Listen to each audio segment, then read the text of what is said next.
वो ये कह रहे हैं कि इतनी जगहों पर हमें मार दिया, जितना हमने नहीं गिनाया उससे ज्यादा उन्होंने गिना दिए। अब ये तो उनका अपना कबूलनामा है कि हमें कितना पीटा है भारत ने। दूसरा, जो लेफ्टिनेंट जनरल खंडारे जिनसे हमारे सहयोगी शवन ने बात की, उन्होंने पहली बार कैमरे पर यह कहा है, वो मिनिस्ट्री ऑफ डिफेंस के सलाहकार रहे, मुख्य सलाहकार जिस समय ऑपरेशन सिंदूर हुआ, और उन्होंने कहा कि we did not hit the nuclear sites but they got hit. और इसके बाद कैसे पाकिस्तान भागा है अमेरिका से लेकर भारत से सीजफायर की गुहार लगाने, ये बहुत बड़ी बात है और ये बहुत बड़ा खुलासा भी है।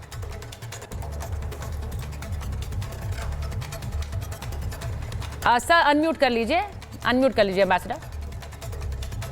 Can you hear me now? Yes sir, please go ahead. All right. Well, thank you very much. बहुत अच्छा लगता है जब आपके साथ रहता हूँ, लेकिन आप मुझे ये सजा देती हैं, एक अकेले डिप्लोमेट को इतने सारे सीनियर पॉलिटिशियंस के बीच में आप खड़ा कर देती हैं। All right, I accept it. मैं सबसे पहले एक मैसेज पढ़ना चाहता हूँ from an American friend of mine जो ये पूरी डिबेट देख रहे हैं। Is an India expert, US में रहते हैं, और ये किसी के ऊपर किसी प्रकार की आलोचना नहीं है। उन्होंने एक मैसेज मुझे भेजा, अंग्रेजी में पढ़ रहे, very short message. He said watching your political debates, your politicians aren't no better than us. तो ये कह रहे हैं कि आपके लोग आपस में भिड़ते रहते हैं सारा वक्त, असली मुद्दे को लोग भूल जाए। ये मैं नहीं कह रहा, एक अमेरिकन मेरे कॉलीग ने कहा। अब आपको बता देता हूँ कि आज जो जनरल साहब ने न्यूक्लियर, एक तो पाकिस्तान ने स्वीकार किया क्योंकि वो भी हल्के हल्के बिट्स एंड ड्रिबल्स में देते हैं क्या पिटाई उनकी हुई है। ये जो न्यूक्लियर का है मैम, ये आप जानती है मुझसे बेहतर कि हर साल 1 जनवरी को हम एक लिस्ट उनको देते हैं, वो एक लिस्ट हमको देते हैं कि ये मेरी सिविल न्यूक्लियर फैसिलिटीज है, इनको मत ठोकना, और हम कहते हैं भाई ये हमारी हैं तो इनसे दूर रहना।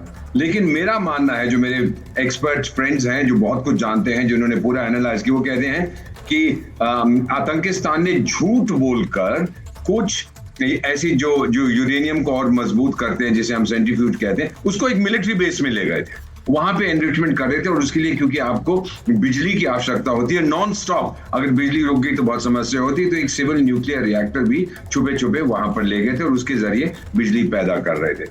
अब होता क्या है कि हमने तो उनके मिलिट्री बेस को मारा है, उन्होंने हमको बताया नहीं कि यहाँ पर हमारे पास सिविल न्यूक्लियर रिएक्टर भी है और हम यहाँ पे यूरेनियम एनरिचमेंट करें। ये झूठ उनका पकड़ा गया।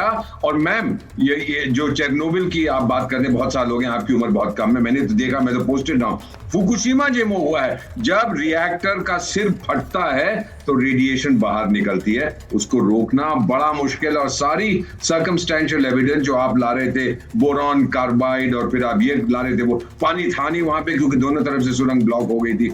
अब मेरा मानना है कि वहां पर मैम, ये मेरा मानना है, I hope I am wrong, दिल कहता है कि मैं गलत हूं, लेकिन मेरा मन कहता है कि जो लोगों ने मुझे कहा वो सही है, वहां पे भयंकर रेडिएशन निकलने की संभावना है। इसीलिए पाकिस्तान पूरी तरह से बौखला गया है और अब इधर दौड़ रहा है। तो हमारे जनरल साहब ने यही कहा था कि वी डिड नॉट हिट, हमें पता ही नहीं था कि वहां रखे हैं। जब झूठ बोलोगे कुछ ना कुछ ऐसा हादसा होगा। They got it, absolutely right. और अब आप देखते जाएंगे हल्के हल्के। एक फाइनल चीज मैं आपको बता देता हूं मैम, क्योंकि 30 सेकेंड्स और फिर हमारे पॉलिटिशियंस साहब की मैं बात सुनूंगा। मैं पढ़ता था जब मैं studying mark Hegel, sorry George Hegel, एक जर्मन थे, फिलोसोफर थे और हिस्टोरियन। उन्होंने कहा था मैम, बड़ी मजेदार चीज कही थी कि हर चीज इतिहास में 2 बार होती है, पहली बार ट्रेजेडी होती है, दूसरी बार मजाक होता है। तो इस बार हम क्या देख रहे हैं, ये जो इस देश के प्रधानमंत्री हैं, कहने लगे मेरे आर्मी चीफ ने मुझे सुबह फोन किया, मैं क्या करूं, मेरी क्या इंस्ट्रक्शंस हैं। वो बोले मैंने कहा युद्ध विराम कर दो। मैम, जिस दिन ये आदमी निकालेगा ना प्रधानमंत्री को बाहर, उसको बोलेगा कि तूने तो मुझसे कहा था युद्ध विराम कर दो, नहीं तो मैं तो युद्ध जीत रहा था। ये बेवकूफ है इनका प्रधानमंत्री, इसको पता नहीं है हेगल ने क्या कहा था कि ये अब एक मजाक बन जाएगा और इसको भी सऊदी अरेबिया भेज देंगे। नहीं, ये बिल्कुल क्लियर है। आपने बहुत सही शब्दों में समझा दिया कि ये हुआ क्या था, और ये बहुत बड़ी खबर है। मैं अपने दर्शकों को बार बार बता रही हूं क्योंकि न्यूक्लियर साइट्स पर हमला हुआ, इसे लेकर जब प्रेस ब्रीफिंग्स हुई, पत्रकारों ने सवाल भी पूछे थे। पहली बार जो मिनिस्ट्री ऑफ डिफेंस के मुख्य सलाहकार हैं लेफ्टिनेंट जनरल, उन्होंने ये बात मानी और उन्होंने कहा कि हमने टारगेट नहीं किया, हमने तो निशाना साधा था, but they nuclear sites got hit. अब मैं इसलिए ये बात बता रही हूं क्योंकि पाकिस्तान में इसके बाद एक हड़कंप था जो हमने देखा। अब आज मैं जो इससे जुड़ी हुई सियासत है उस पर अगर आऊं तो सबसे पहले मैं गुरु प्रकाश जी के पास जा रही हूं, फराज साहब के पास जा रही हूं। मुझे ये बताइए फराज साहब, अभी और कितने सबूत चाहिए ये मानने के लिए कि ऑपरेशन सिंदूर सफल रहा? तो सीडीएस ने कह दिया पाकिस्तान ने 10 मई को ही हार मान ली। हार मान ली उनकी सेना ने, हार मान ली सरकार ने क्योंकि हमने उन्हें पीटा। अब यहां पर हार मान ली क्योंकि वो न्यूक्लियर साइट हिट हुई, उसके बाद वो भागते हुए अमेरिका के पास गए, ये लेफ्टिनेंट जनरल कह रहे हैं। लेकिन तब भी आपके नेता कह रहे हैं ये तो विफल हो गए, ये सरकार तो विफल हो गई। कैसे हो गई विफल?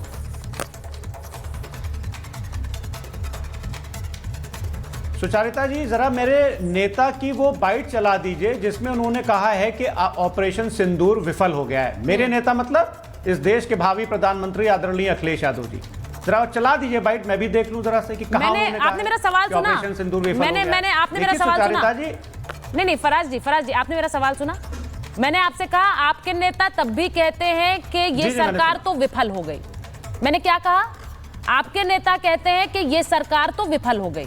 2 बार बोला मैंने फराज जी, मैं उम्मीद कर रही हूं आपने सुन लिया होगा। और नेता कौन है आपके? रामगोपाल यादव, जो ये कह रहे हैं। तो मैं आपसे पूछती हूं, रामगोपाल यादव आपके नेता है कि नहीं? देखिए, आपके नेता है कि नहीं? नहीं मानते नेता, सिर्फ अखिलेश जी नेता है तो ठीक है। पहली बात नहीं है नेता हुआ, अखिलेश जी का बयान नहीं है, मैं मान लेती हूं, ठीक है। दूसरी बात, उन्होंने सरकार को असफल कहा इस मामले में। आपको लगता है वो असफल है? ये सवाल मेरा था, जवाब दे दीजिए।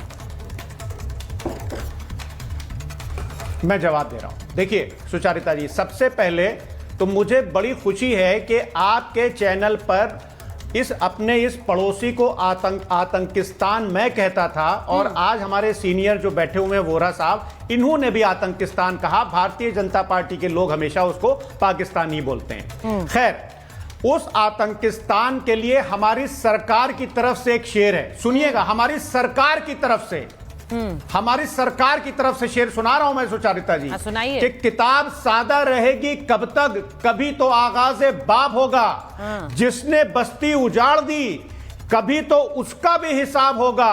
और वो दिन गए जब अदाए महबूब समझ के हम चुप थे, उठी जो हम पर अब कोई ईंट तो उसका जवाब पत्थर होगा। देखिए सुचारिता जी, एक बात समझिए, मैं आपसे पहले भी कह चुका हूं सुचारिता जी, और आज मैं दोहरा रहा हूं उस बात को। हो सकता है आपके दर्शक बोर हो जाएं कि आतंकिस्तान के खिलाफ और आतंकवाद के खिलाफ हमारी पार्टी सरकार के साथ है, आदरणीय नरेंद्र मोदी जी के पीछे है। आई थिंक ये बिल्कुल क्लियर हो गया। अब मैं दूसरी बात कहना चाहता हूं। आप ही के चैनल्स पर भारतीय जनता पार्टी के प्रवक्ता आकर के ये बोलते थे कि साहब ट्रंप साहब के बारे में तमाम तरह की वो बातें करते थे, और ये सच है। मैं पूरी जिम्मेदारी से बोल रहा हूं कि मुझको भी पता चला कि जो भी सीज फायर था या लड़ाई जो रुकी, जो भी भारतीय जनता पार्टी या सरकार कहना चाहे, मैं उसके भी साथ हूं कि जो भी ये टर्म देना चाहे, लेकिन वो पता चला ट्रंप साहब के एक्स पर एक मैसेज के थ्रू। अब मैं एक बात पूछना चाहता हूं, अभी आपने न्यूक्लियर, वहां पर जो न्यूक्लियर रिएक्टर्स थे या जो न्यूक्लियर साइट्स थी, वहां पर कुछ न्यूक्लियर के रिसने की बात हुई। तो जेडी वांस ने जब फॉक्स न्यूज को 8 मई को एक इंटरव्यू दिया था, तो उन्होंने भी तो यही कहा था, लेकिन भारतीय जनता पार्टी मान नहीं रही है। जेडी वांस ने क्या कहा था कि US can encourage the 2 nuclear armed neighbours to de-escalate, यही कहा था ना जेडी वांस ने। और दूसरा उन्होंने स्टेटमेंट दिया था जो कि अपने डोनाल्ड ट्रंप को वो कोट कर रहे थे कि Washington wants the tensions to de-escalate as quickly as possible. तो क्या यह माना जाए कि डोनाल्ड ट्रंप ने इंटरवीन किया था? क्योंकि प्रधानमंत्री जी का अब तक के उस पर कोई स्टेटमेंट नहीं। फराज साहब ने मेरी बात सुनिए। फराज साहब, आप ये सवाल पूछ रहे हैं जो आप पिछले 10 दिन से पूछ रहे हैं। अब वो मैं थोड़ी आगे बढ़ गई हूं डिबेट में, आप शायद वहीं अटके हुए हैं। मैं आपसे पूछ रही हूं, मैंने एक सवाल आपके नेता का पूछा, क्योंकि डिबेट हर दिन बदल रही है, हर दिन बयान आ रहे हैं। आप बार बार ये चाहते हैं कि प्रधानमंत्री जी आए और बताएं कि डोनाल्ड ट्रंप का रोल क्या था। क्या अब ये बताएंगे गुरु प्रकाश जी? क्योंकि आप बार बार यही चाहते हैं कि हर चीज में प्रधानमंत्री का बयान आए। जब सेना के बड़े अधिकारी, वरिष्ठ अधिकारी सीडीएस तक बयान दे रहे हैं ऑपरेशन को लेकर, वो आपको मंजूर नहीं है। मीडिएशन को लेकर आप बार बार सवाल पूछते हैं। मैंने आपसे एक सवाल पूछा था कि आपके नेता सरकार को असफल मान रहे हैं, आप इससे सहमत हैं कि यह सरकार असफल रही? उसे छोड़कर आपने बाकी चीजें मुझे गिना दी। अब ये सरकार असफल है कि नहीं है, इस कूटनीति को आप असफल कह रहे हैं। क्या आपको एक असफल सरकार भारत में नजर आ रही है, ऑपरेशन सिंदूर को लीड कर रही है? बता रहा हूं। नहीं, आप इस पर अब मैं वापस आऊंगी सर, क्योंकि मुझे और पैनलिस्ट के पास भी जाना है। नहीं फराज साहब, मैं वापस आऊंगी। गुरु प्रकाश जी का समय है। नहीं सर, बहुत सारे मेरे पास पैनलिस्ट है ना, हर्षवर्धन जी भी इंतजार कर रहे हैं, मैं वापस आऊंगी। गुरु प्रकाश जी, अब ये पहली बार मानना, आज बार बार विशेष